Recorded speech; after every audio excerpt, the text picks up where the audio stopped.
जय माता दी दोस्तों।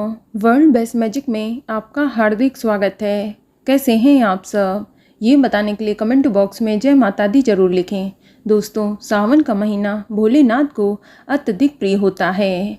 इस महीने में भगवान शिव की पूजा अर्चना करने से सभी मनोकामनाएं पूरी होती हैं और इस माह में किए गए सोमवार के व्रत का फल बहुत ही शीघ्र मिलता है। बहुत से लोग सावन से ही 16 सोमवार व्रत की शुरुआत करते हैं या कुछ लोग सावन में पड़ने वाले सोमवार के दिन व्रत रखते हैं। आपको बता दें कि जो भी व्यक्ति सच्चे दिल से सावन सोमवार का व्रत रखता है, भगवान शिव उसकी मनोकामना को शीघ्र ही पूरा कर देते हैं। चाहे लड़का हो या लड़की, अगर किसी के विवाह में विलंब हो रहा है तो उसे सावन सोमवार के व्रत रखने चाहिए। इसके प्रभाव से उसके विवाह में आ रही बाधा शीघ्र ही दूर हो जाती है। अगर कोई सुहागन महिला सावन सोमवार के व्रत रखती है तो उसे अखंड सौभाग्य की प्राप्ति होती है। साथ ही उसके पति का स्वास्थ्य भी अच्छा रहता है। या जिन लोगों के जीवन में कोई कष्ट हो या परेशानी हो और वे भी अपनी इच्छा महादेव से कहना चाहते हैं, अगर आपकी भी कोई मनोकामना है तो आप अपनी उस मनोकामना के साथ सावन सोमवार का व्रत कर सकते हैं। भगवान भोलेनाथ आपकी कामना को भी शीघ्र पूरा करेंगे। दोस्तों, सावन सोमवार का व्रत रखने से पहले उसके नियम जानना बेहद ही जरूरी होता है। दोस्तों, सावन सोमवार व्रत के एक दिन पहले यानी रविवार को शाम से ही अपने आचार विचार को सात्विक रखें, यानी रविवार को रात में तामसिक भोजन ग्रहण ना करें। इस दिन प्याज लहसुन से बना खाना ना खाएं और जो महिलाएं हैं उन्हें एक दिन पहले ही यानी रविवार को ही अपने बाल धोकर स्नान कर लेना चाहिए और बाल धोने के बाद आप तामसिक भोजन ग्रहण ना करें। सोमवार के दिन अपने बाल ना धोएं। इसके अलावा जो शादीशुदा लोग हैं वो एक दिन पहले से ही पूर्णतः ब्रह्मचर्य का पालन भी करें, ये भी जरूरी है। चलिए अब जान लेते हैं कि सावन सोमवार व्रत की पूजा विधि क्या है। आपको बता दें कि व्रती को इस दिन सुबह जल्दी उठकर स्नान करके स्वच्छ वस्त्र धारण करने चाहिए।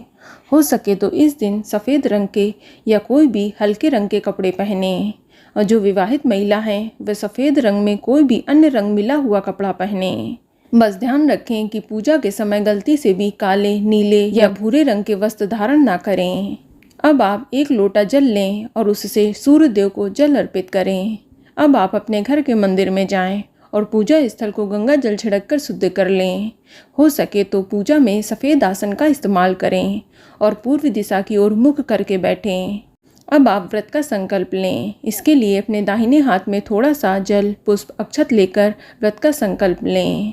सबसे पहले अपना नाम, गोत्र, स्थान बोल दें और भगवान भोलेनाथ के सामने अपनी मनोकामना बोलें कि हे भोलेनाथ, मेरा ये व्रत निर्विघ्न पूर्ण करें और मेरी मनोकामना को शीघ्र ही पूरा करें।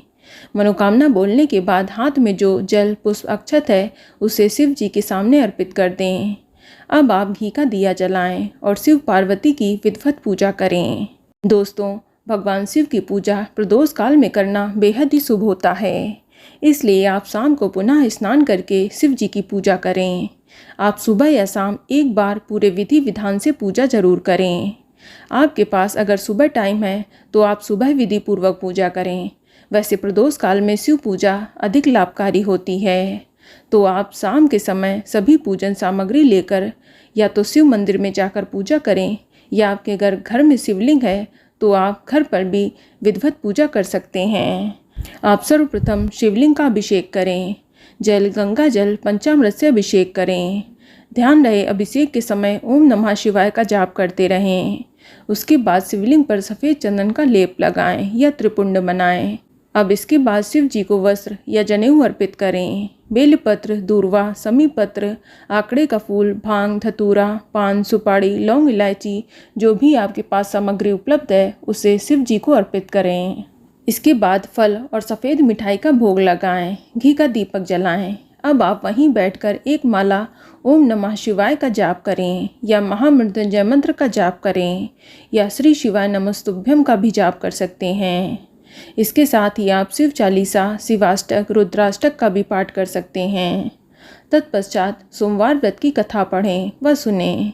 इसके बाद कपूर जलाकर महादेव की और पूरे शिव परिवार की आरती करें और आखिर में भोलेनाथ से पूजा में हुई भूल चूक के लिए क्षमा अवश्य मांगें। इस प्रकार विधि पूर्वक पूजा को संपन्न करें। चलिए अब जानते हैं कि सावन सोमवार के व्रत में क्या खाना चाहिए और क्या नहीं। दोस्तों, सावन सोमवार व्रत में सुबह पूजा करने के बाद अगर आपने निर्जला व्रत नहीं किया है तो आप सुबह की पूजा के बाद जल, चाय, फल, ड्राई फ्रूट्स, जूस आदि ले सकते हैं। लेकिन इस व्रत में एक ही बार अनाज ग्रहण किया जाता है, इसलिए आप शाम की पूजा आरती के बाद मीठा भोजन ग्रहण कर सकते हैं। बहुत से लोग पूरा दिन फलाहारी करना चाहते हैं तो वह लोग शाम की पूजा के बाद ही फलाहारी भोजन ग्रहण कर सकते हैं। लेकिन सावन सोमवार में आप शाम की पूजा के टाइम एक बार एक अनाज का मीठा भोजन कर सकते हैं। दोस्तों, इस व्रत में नमक का सेवन वर्जित है, इसलिए आप सिर्फ मीठा भोजन ही ग्रहण करें। आप खीर, दही, पूरी, पराठा या चीनी से बनी मीठी पूरी, पराठा आदि खा सकते हैं। लेकिन जो लोग बीमार हैं और नमक के बिना व्रत रखना पॉसिबल ही नहीं है तो इस स्थिति में सिर्फ सेंधा नमक का इस्तेमाल करें, लेकिन जहाँ तक हो सके नमक का सेवन ना करें। चलिए अब जानते हैं कि सावन सोमवार का व्रत कब खोलना चाहिए। दोस्तों, सावन सोमवार का व्रत सूर्योदय से लेकर तीसरे पहर तक किया जाता है। ये व्रत सूर्यास्त के बाद यानी शाम की पूजा आरती के बाद ही खोलना चाहिए। शाम की पूजा आरती के बाद आप मीठा भोजन खा सकते हैं। दोस्तों, जिस दिन व्रत हो उस दिन सत्कर्म ही करने चाहिए, अन्यथा आपको व्रत का फल प्राप्त नहीं होता है। आप इस दिन पूरा दिन शिव जी का ध्यान करें। गलती से भी इस दिन घर में लड़ाई झगड़ा क्लेश आदि ना करें, क्रोध ना करें, किसी का अपमान ना करें, चुगली आदि ना करें, अन्यथा आपका व्रत निष्फल हो सकता है।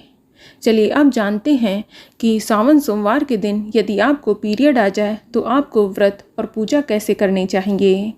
दोस्तों, यदि किसी महिला को सावन के पहले दिन ही पीरियड आ जाए तो आप इस व्रत को ना रखें, इसे स्किप कर दें और नेक्स्ट मंडे से फास्ट स्टार्ट करें। और यदि आपको बीच में किसी मंडे को पीरियड आ गया है तो आप सिर्फ व्रत रखें और पूजा ना करें। और यदि आप सुबह की पूजा कर चुकी हैं और बीच में आपको पीरियड आ जाए तो ऐसे में भी आपको व्रत छोड़ना नहीं चाहिए, आपको व्रत कंटिन्यू करना चाहिए। अगर आप बीच में ही भोजन कर लेंगी तो इससे आपको व्रत खंडित करने का दोष लगता है, तो आप ये गलती ना करें। अगर आप व्रत स्टार्ट कर चुके हैं तो उसे पूरा अवश्य करें, बस आपको पीरियड में पूजा नहीं करनी है। तो दोस्तों, ये जानकारी आपको अच्छी लगी तो कमेंट में जय माता दी जरूर लिखें, और अगर आपका कोई सवाल है तो उसे कमेंट बॉक्स में अवश्य पूछ लें। और इस वीडियो को लाइक करें, शेयर करें और साथ ही साथ चैनल को सब्सक्राइब करें। धन्यवाद।